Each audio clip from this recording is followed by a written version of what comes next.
I reached into my pocket at the grocery store and pulled out a perfectly cooked, still warm hard-boiled egg. I had zero memory of boiling it, zero memory of putting it there. I just stood there in the cereal aisle, holding this egg, completely convinced I was losing my mind. I laughed it off, told my wife Sarah that evening. She laughed too. "You're just stressed, honey." And I believed her. I always believed her. That was my first mistake. My name is Mark Thompson, accountant, 14 years married, father to a 12-year-old boy named Noah, who I would have walked through fire for.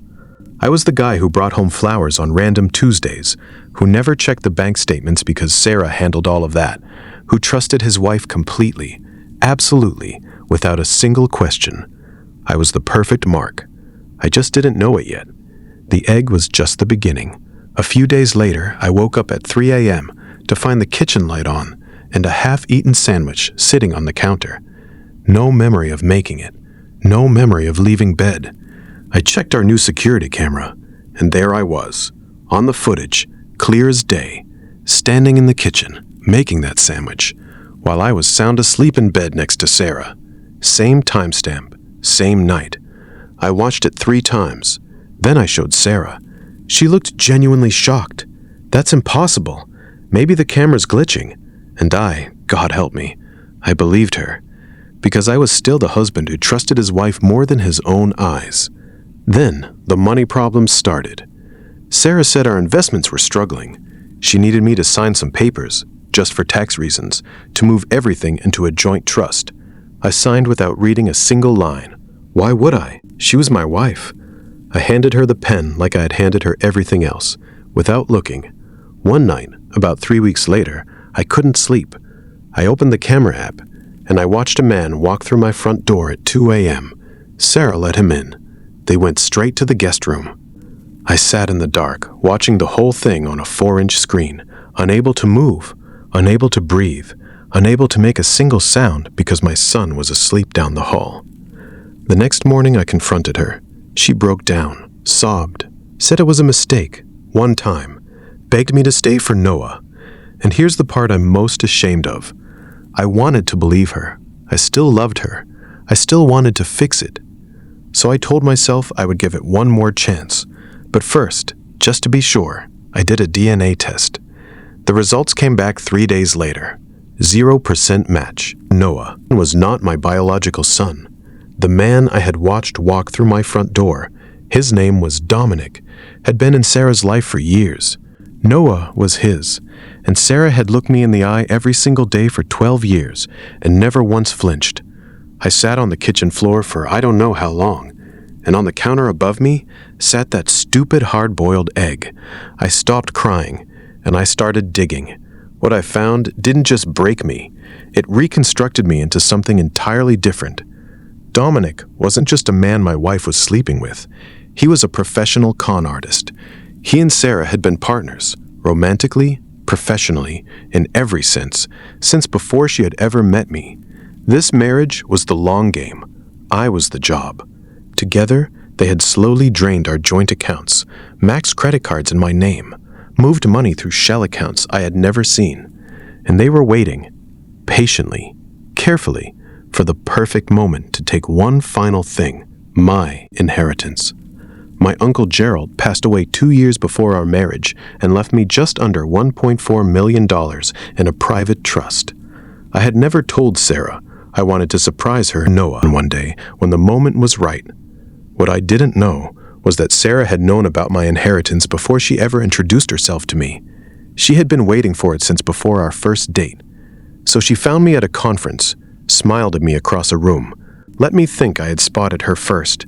3 years later, we were married. Every late night, every business trip, every strange, impossible object left around my house to make me question my own sanity. The hard-boiled egg wasn't a random accident. It was Dominic's calling card.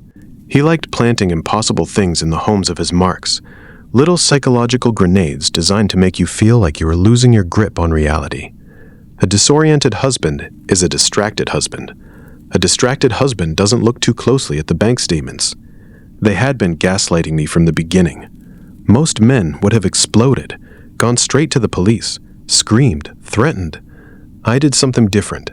I became someone they had never accounted for, a man with nothing left to lose and absolute clarity about exactly what he was going to do next. For 6 weeks, I gathered everything: security footage, bank records, wire transfer logs, text messages between Sarah and Dominic going back 8 years, the DNA results, statements from 3 other families Dominic had conned using the exact same playbook. And then I planned one final evening. I told Sarah I wanted to try, that I was ready to recommit, that I wanted to celebrate with the people who mattered most to us.